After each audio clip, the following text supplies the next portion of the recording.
গত 17 বছর বাংলাদেশে অনেকগুলো বড় ইভেন্ট হয়েছিল, বিশেষ করে আপনারা জানেন যে বিপিএল এর মতো বড় গুরুত্বপূর্ণ ইভেন্ট হয়েছিল এবং অনেক বড় বড় কনসার্ট হয়েছিল। প্রতিটি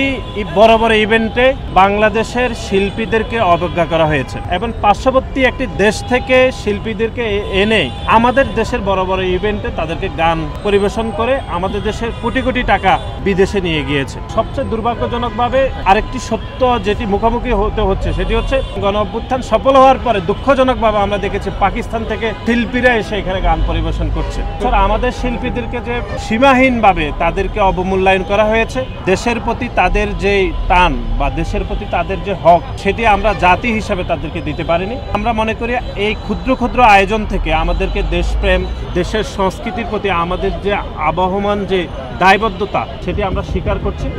এবং বাংলাদেশ জাতীয়তাবাদী ছাত্রদল এরকম একটি আয়োজন করছে আজকে নবান্ন উৎসব অগ্রহায়ণ মাসের আজকে যদিও 5 তারিখ, তারপরও আমরা মনে করি এরকম একটি আয়োজন এটি আমাদেরকে মনে করেই দিচ্ছে যে আগামীতে বাংলাদেশের সংস্কৃতি, আবহমান বাংলার যে সংস্কৃতি যেগুলো